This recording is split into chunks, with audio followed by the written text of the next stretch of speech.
आदरणीय दर्शकवृन्द नमस्कार।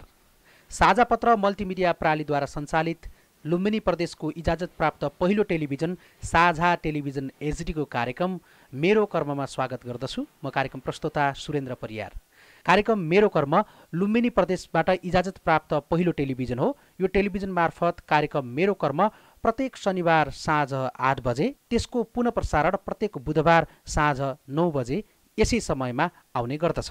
कार्यक्रम मेरो कर्ममा हामीले कुनै पनि क्षेत्रमा क्रियाशील भएर काम गरेका, कर्म गरेका त्यस्ता व्यक्तिलाई अन्तर्वार्ता र अन्तरङ्ग कुराकानी गर्दछौँ, जसले उहाँले गरिरहनु भएको निरन्तरको काममा थप ऊर्जा मिलोस् र अन्य व्यक्तिका लागि प्रेरणाको स्रोत बनोस् भन्ने नै हो। खास गरिकन यो कार्यक्रममा कुनै पनि क्षेत्रमा, चाहे त्यो राजनीतिक होस्, चाहे त्यो सामाजिक क्षेत्र होस्, चाहे कुनै व्यवसाय पेसा अथवा यावत कुनै पनि क्षेत्रमा निरन्तर रूपमा लिप्त रहेर काम गरिरहनु भएका, कर्म गरिरहनु भएका त्यस्ता व्यक्तिहरूसँग सँगै बसेर अन्तर्वार्ता लिने गर्दछौँ। यो नै यस कार्यक्रमको मुख्य उद्देश्य पनि हो। आदरणीय दर्शकवृन्द, आज यस कार्यक्रम मेरो कर्मको तेस्रो श्रृङ्खला पनि हो। आजको श्रृङ्खलामा हामीले त्यस्ता व्यक्तिसँग कुराकानी गर्दैछौँ जो 1 दशकभन्दा बढी लामो वैदेशिक रोजगारीको सिलसिलामा विदेशमा काम गरेर अहिले करिब 7-8 वर्षदेखि स्वदेशमै स्वरोजगार बन्दै आफूले कर्म गरिरहनु भएको छ। त्यस्ता एकजना व्यक्तित्वसँग हामी आज यहाँहरू समक्ष कुराकानी गर्दैछौँ। उहाँ हुनुहुन्छ सैना महिना 10 भच्कैया निवासी ऋषिराम सापकोटा। उहाँ एक ढुवानी व्यवसायी समेत हुनुहुन्छ। अहिले उहाँले करिब 7 वर्षदेखि निरन्तर रूपमा यो पेसा अँगालेर काम गर्दै आउनुभएको छ। खास गरी उहाँले अहिले ढुवानीका विभिन्न सामानहरू राखेर आफ्नो पेसा गरिरहनु भएको छ। विशेष गरी यो कृषि प्रधान देशमा कृषिमा आत्मनिर्भर बन्नका निमित्त र स्थानीय क्षेत्रमा कृषिजन्य कामका लागि सहजता होस् भनेर ऋषिराम सापकोटाले अहिले आफ्नै क्षेत्रमा कर्म गरिरहँदा उहाँले आफ्नै लगानीमा ट्र्याक्टर 3वटा, त्यस्तै गरी थ्रेसर 1 र रोटाभेटर समेत राखेर काम गरिरहनु भएको छ। उहाँसँग अहिले 18 जना नियमित कामदारहरू समेत रहेका छन्। आउनुहोस् अब सुरु गरौँ उहाँसँगको कुराकानी।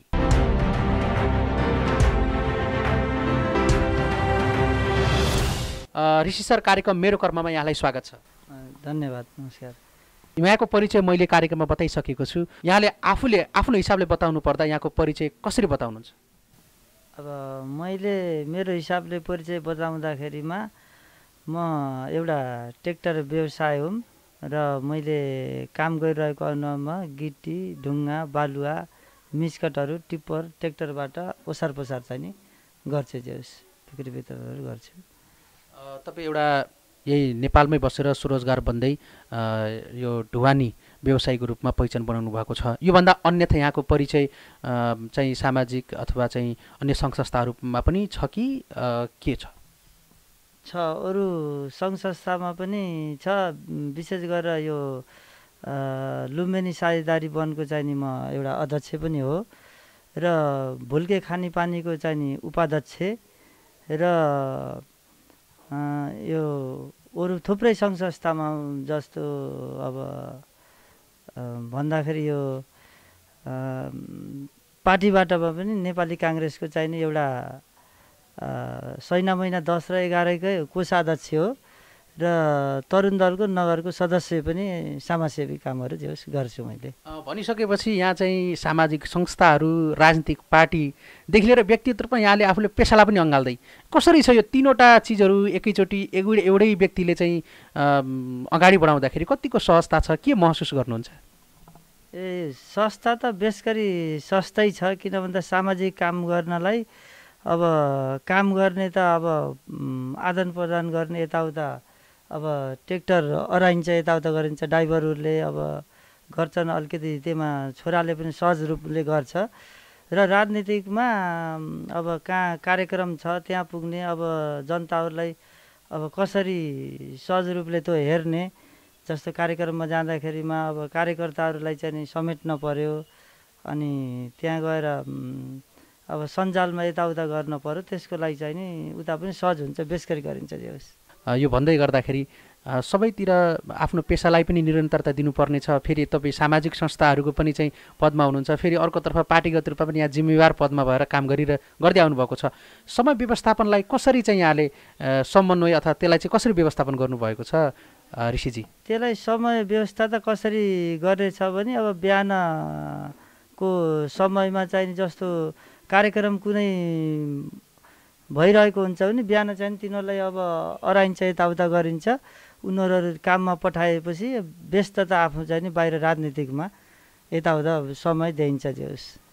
भ्याएसम्म यो ज्यानले सबैतिर चाहिँ समय दिएर सामाजिक काममा चाहिँ निरन्तर लाग्नु भएको छ। हजुर हजुर, बेस गरी अब निरन्तर लाएर एकदम सक्रिय भएर चाहिँ नेपाली काङ्ग्रेसको चाहिँ एउटा सक्रिय कार्यकर्ता पनि म हो। अब सुरुदेखि अब अन्तिमसम्ममा चाहिँ नि यो गर्दै आइए। हजुर, अब खास गरिकन जुन यहाँले यो भन्दै गर्दाखेरि जुन एउटा आफूले ढुवानी, खास गरी यहाँको पेसा ढुवानी व्यवसाय, यो पेसा अँगाल्दै गर्दा कसरी सोच पलायो तपाईँ अथवा कसरी यो पेसामा लाग्नुभयो, यसको बारेमा बताइदिनुहोस् न। यसको बारेमा त अब विदेशतिर गइयो, धेरै दुःखहरू यताउता पाइयो। अब बिहानदेखि साँझसम्म 12 घन्टा ड्युटी स्युटी गर्नुपर्ने, अनि खासै त्यस्तो घरको पनि मानसिक अलिकति टेन्सन, अनि बाहिरको पनि टेन्सन होइन। त्योभन्दा घरमै गएर आफ्नो व्यवसाय गर्ने भन्न घरतिर लाग्यो। घरतिर आएपछि यसो ट्र्याक्टर सेक्टर ल्याएर धुवानी सुवानी थ्रेसर टिपर सिपर गर्दाखेरिमा त्यसरी गरेको 5-7 वर्ष भयो। जस राम्रै भयो, ठिकै छ। विदेश पनि गयो भनेर यहाँले आफैले भन्नुभयो, कति वर्ष र कुन कुन देशको अनुभव लिएर आउनुभयो यहाँले?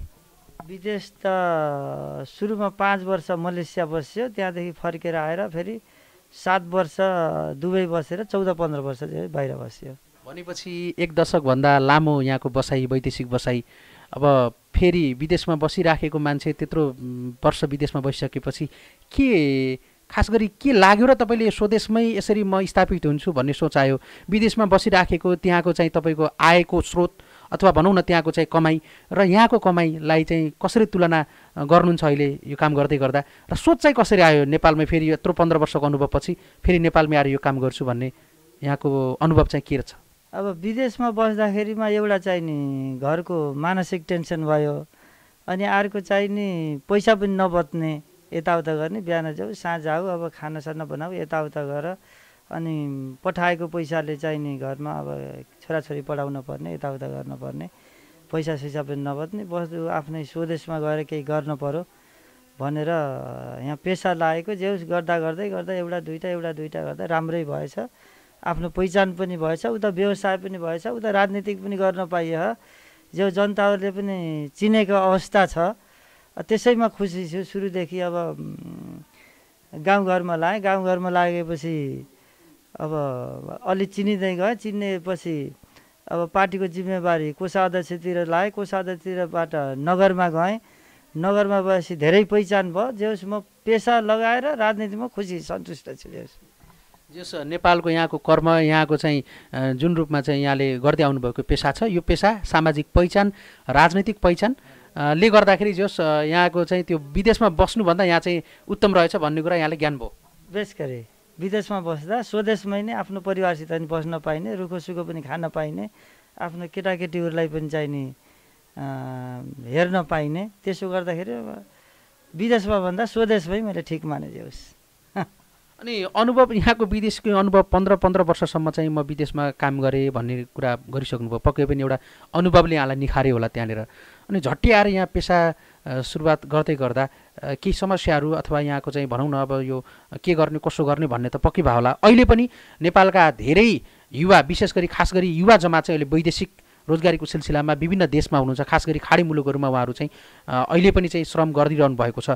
त्यो पसिनालाई नेपालमै खर्च गर्नुपर्छ भन्ने खालको भावना चाहिँ कसरी आउँछ, अथवा तपाईँको अनुभवले तपाईँ पनि आफै पनि परेको हिसाबले चाहिँ कस्तो अनुभवले चाहिँ स्वदेशमै काम गर्ने चाहिँ एउटा वातावरण बन्न सक्छ त? यस्तो हुन्छ, विदेशमा गइयो, विदेशमा गएर धेरै अब सङ्घर्षहरू गर्यो, यताउता गर्यो, त्यहाँबाट खासै फलिफा भए जस्तो लागेन। र आफ्नै स्वदेशमा आएर अब केही कृषि गर्दाखेरिमा जस्तो अब कुखुरा पालनदेखि लिएर बाख्रा पालनदेखि लिएर अनि च्याउ खेतीहरू भयो, अनि चाहिँ नि अब धुवानीहरू भयो, बाहिरभन्दा स्वदेशमै चाहिँ नि दुःख त अलिकति भयो जो सुरुमा धेरै लगानी लगाउन पर्ने, ब्याङ्कमा चाहिने अब लाल पूर्जाहरू राख्न पर्ने, त्यसको ब्याज तिर्न पर्ने 2-3 वर्ष त बेसकरी नै दुःख भयो। अनि अहिले चाहिँ नि त्यसको आदान प्रदान गर्दाखेरि यताउता गर्दाखेरि अलिक सजै जस्तो भएछ अहिले, पहिलाभन्दा केही फरक छ। अनि फेरि विदेशमा कमाइराखेको बानी फेरि स्वदेशको कमाइ हेर्दाखेरि त तुलना कसरी गर्नुहुन्छ? यो तपाईँको आम्दानीको तुलना चाहिँ स्वदेशमा जुन गरिराख्दाखेरि सन्तुष्टि हुनुहुन्छ तपाईँ यहाँको कमाइले? म सन्तुष्टि छु, किन भन्दाखेरि आफ्नो फ्यामिली परिवारसित बसेछु, अब मिठो नमिठो खाइरहेछु र यहाँ व्यवसायमा भिजेपछि चिनेका पनि छन्, जो सन्तुष्टि छु म यहाँ। आम्दानी छ, ठिकै छ। तपाईँ ढुवानी व्यवसाय यहाँसँग के चाहिँ उपकरण अथवा सामानहरू अथवा यहाँसँग चाहिँ के छ साधन के छन् भन्नुभयो यहाँले? साधन त 3टा ट्र्याक्टर छन्, रोडावेटर छ, थ्रेसर छ र एउटा टिप्पर छ। त्यसले ढुवानी चाहिँ ओसार पोसार गर्ने साधनहरू छन्। अनि यो भन्दै गर्दा त्योसँग चाहिने जनशक्तिको व्यवस्थापन यहाँले कसरी गरिरहनु भएको छ? तपाईँसँग काम गर्ने मान्छे पनि हुनुहुन्छ होला, लेबरहरू भनौँ न। अब त उहाँहरू कतिजनालाई चाहिँ यो पेसा मार्फत यहाँ स्वरोजगार बन्दै अन्य कतिजनालाई चाहिँ यहाँले स्वरोजगार बनाउन सफल हुनुभएको छ? 18 जना चाहिँ नि मसँग छन्। 4टा ड्राइभरहरू छन्, अरू 18 जना लेबरहरू छन्। उनीहरूले चाहिँ दैनिक रूपमा अब धुवानीहरू चाहिँ नि गर्छन्, जेउस गिटी बाल्लाहरू यताउता। यो व्यवसाय गर्दै गर्दा यहाँले चाहिँ खास गरी सरकारी तवरबाट यसलाई चाहिँ व्यवस्थापन गरेर अर्थात् दर्ता गरेर गर्नुभएको छ कि के छ? यहाँले कसरी सञ्चालन गर्नुभएको छ? होइन, दर्तै गरेर गरेछु, पारदर्शिक छ। अब यो सैना महिना 10मा तकरिबन अफिस खोलेर बसेको एउटा व्यक्ति म हुँ र मैले सरकारलाई 5 नम्बरमा राजस्व तिरेरै काम गरेको छु। अवस्थाभित्र अफिस पनि खोलेको छु, कर्मचारी पनि छन् मसँग। जस्तो एकाउन्टेन्ट आफ्नै छोरालाई राखेको छु, म बाहिर मार्केटमा हिँडेको छु। अनि यसलाई पारदर्शिक रूपले नै व्यवस्थित गरेर चाहिँ नै राखेको छु। अब यो गर्दै गर्दाखेरि यहाँले जुन पेसा जुन अँगाल्नु भयो नि त, यो ढुवानी पेसा अँगाल्दै गर्दाखेरि चाहिँ यहाँको अनुभवले यो पेसामा खास गरिकन कहिलेकाहीँ सबै पेसामा सन्तुष्टै सबै कुरामा भए पनि अथवा केही कुरा हुन्छ नि भन्नाले पेसा गरिरहँदा केही कमजोरीहरू अथवा केही गुनासाहरू अथवा चाहिँ तपाईँलाई चाहिँ केही समस्याहरू त्यस्तो केही देख्नुहुन्छ? त्यस्तो समस्या त छ, जो समयमा खोलाहरू खुल्दैन। अब पहिला प्रत्येक वर्ष खोल्थ्यो, अहिले 2-3 वर्षमा एकचोटि खुल्छ। अनि गिटी बालुवा पनि सहज रूपमा चाहिँ मिल्दैन। समस्याहरू त धेरै समस्याहरू छन्। अब धुवानीमा पठाउने 5,000 लिएर पठाउनु पर्छ, उताबाट आउँदाखेरिमा अब खर्च काटेर जम्मा 1,000-1,200 बच्ने समस्या त धेरै छन्। खोलाहरू खुलेर सहज भयो भने त राम्रै हुन्थ्यो, समयमा खोला खुल्दैन, यस्तै छ। अब यो कारणले त जस्तै कुनै तपाईँको ग्राहक अथवा भनौँ न कसैलाई चाहिँ आवश्यक परेको सामान जुन डिमान्ड गरेको हुन्छ, त्यो डिमान्ड सामानलाई चाहिँ यहाँले सहज रूपमा सही समयमा सही समयमा र सही तरिकाले सोही दिन वितरण अथवा दिन सक्नु भएन भने फेरि तपाईँलाई फेरि कम्प्लेन अथवा चाहिँ एउटा खालको यस्तो भयो भन्ने पनि त्यतातिरबाट आउला नि है? त्यस्तो त आउँछ, तर त्यो हुन दिँदैनौँ। किन भन्दाखेरिमा हामीले बाहिरबाट जस्तो कालाकाटे भयो, अनि यता चोरमारातिरबाट भयो, बाडगङ्गातिरबाट भयो, स्टोक ल्याएर राखेका हुन्छौँ टिप्परबाट खसालेर। र ट्र्याक्टरबाट सप्लाई गर्दाखेरिमा खासै त्यस्तो अप्ठ्यारो देखिएन। भनिसकेपछि जस्तो अहिले तपाईँले व्यवसाय जुन अपनाउनु भएको छ, यो व्यवसाय गर्दै गर्दा तपाईँले अघि भर्खर भन्नुभयो हामीले यो खोलाहरू समयमा नखुल्दाखेरि अथवा चाहिने र मेटेरियल्सहरू अथवा जति पनि छ ती सामानहरूले आफूले व्यवस्थापन गरेर दिनको लागि अलिकति अप्ठ्यारो पर्यो भन्नुहुन्छ। राज्यप्रति यहाँले भन्नुपर्ने अथवा पेसालाई सहज बनाउनको लागि राज्यले यस्तो गरिदिएको खण्डमा हामीलाई अझ बढी सहज हुन्थ्यो भन्ने भावना यहाँमा आउँछ अथवा के गरिदिए चाहिँ सहज हुन्छ जस्तो लाग्छ? नै, बेसकरी आउँछ। राज्यले त समयमा चाहिँ नि खोलाहरू खोलिदिने, समयमा टेन्डरहरू गर्ने, त राज्यले समयमा टेन्डरहरू गरेको अवस्था छैन र दुःख पाइरहेका छन् मान्छेहरूले। त्यो राज्यले समयमा चाहिँ नि अब निकासीहरू गर्न पर्यो, सूचना निकाल्न पर्यो, टेन्डरहरू आह्वान गर्न पर्यो। र जस्तो टेन्डरहरू आह्वान भयो भने बेरोजगारीहरूले पनि रोजगार पाउँछन्। त्यस गर्दा सरकारप्रति त त्यही हो, अब समयमा खोला नालाहरू निकासी गरेर खोलिदिन पर्यो, त्यही हो मेरो सुझाव त। अनि जस्तो यो व्यवसाय गर्दै गर्दा व्यावसायिक प्रतिस्पर्धा पनि हुन्छ होला नि होइन? तपाईँ जस्तै अर्को पनि व्यवसाय हुनुहुन्छ होइन? यो स्थानीय क्षेत्रमा कस्तो छ यो व्यवसायमा प्रतिस्पर्धाको क्षेत्र चाहिँ कस्तो छ? प्रतिस्पर्धा त हुन्छै नै।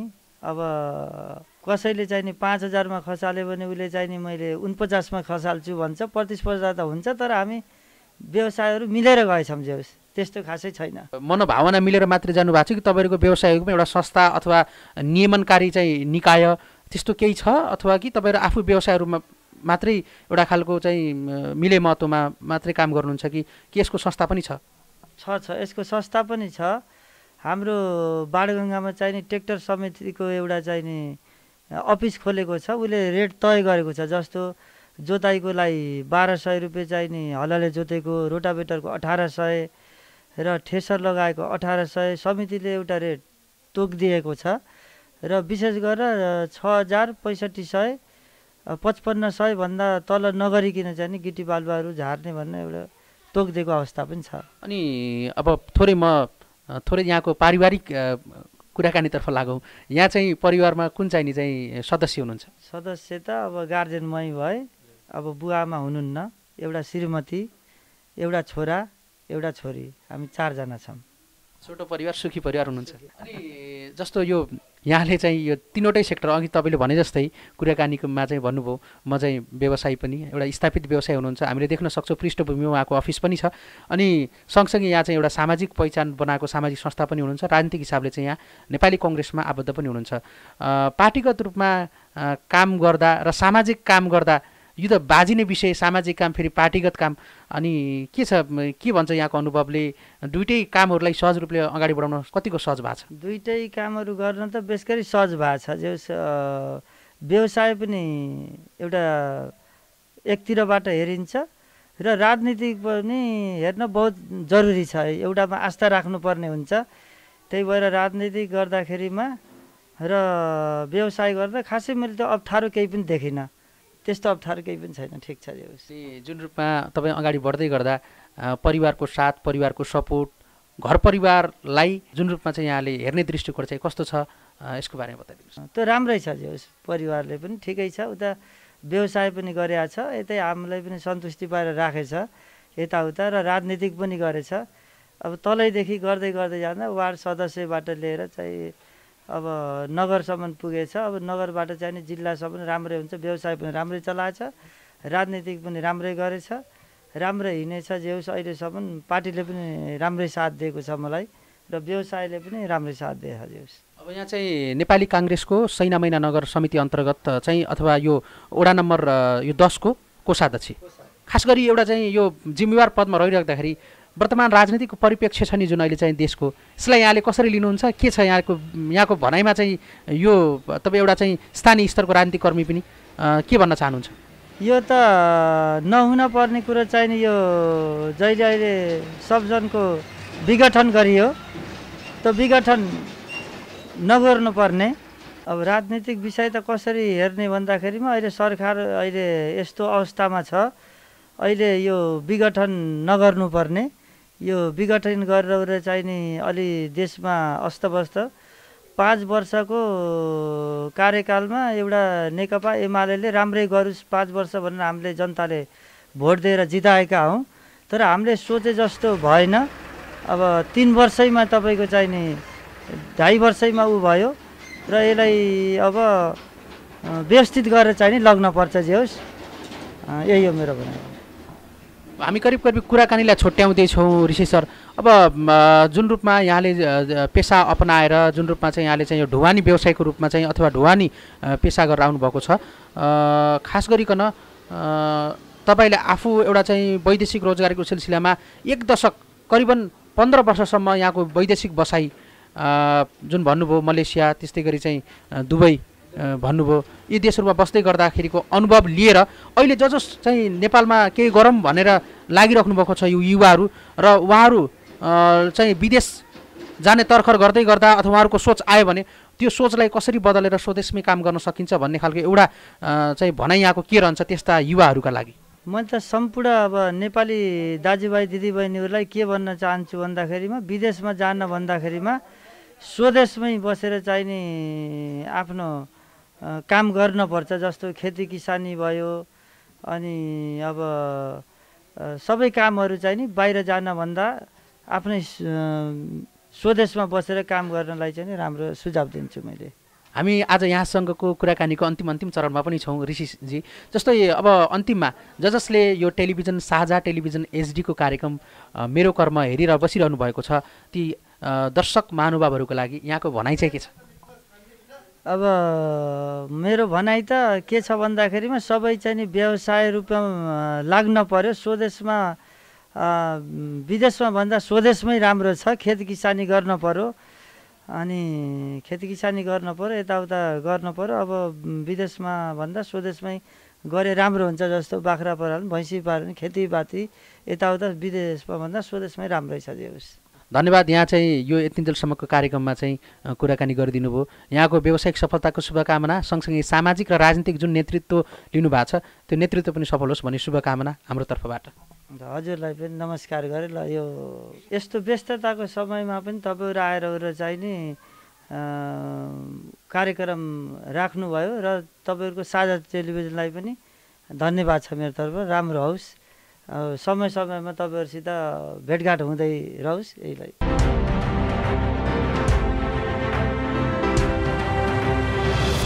आज हामीले एकजना ढुवानी व्यक्तित्व, ढुवानी व्यवसायी ऋषिराम सापकोटासँग कुराकानी गऱ्यौँ। आजको लागि छुट्याइएको कार्यक्रमको निर्धारित समय सकिने आँटेको छ। आदरणीय दर्शकबिन, कार्यक्रम कस्तो लाग्छ? जस्तो लाग्छ त्यस्तै सल्लाह, सुझाव, जिज्ञासा वा प्रतिक्रियाका लागि साझा टेलिभिजन एचडीको सम्पर्क नम्बर 071 465 175 र 98 570 32 886 मा फोन सम्पर्क गरेर पनि आफ्ना कुनै पनि सल्लाह सुझाव भएमा दिन सक्नुहुनेछ। यो कार्यक्रम साझा टेलिभिजन एचडी र टेलिभिजन बाहेक युट्युबमा साझा टेलिभिजन एचडी सर्च गरेर समेत हेर्न सक्नुहुनेछ। कार्यक्रम मेरो कर्मको अर्को श्रृङ्खलामा फरक व्यक्ति र फरक प्रस्तुतिसहित आउने नै छौँ। यतिन्जेलसम्म छायाङ्कनमा साथ दिनुहुने पङ्कज पौडेललाई धन्यवाद दिँदै म कार्यक्रम प्रस्तोता सुरेन्द्र परियार पनि बिदा हुन्छु। नमस्कार।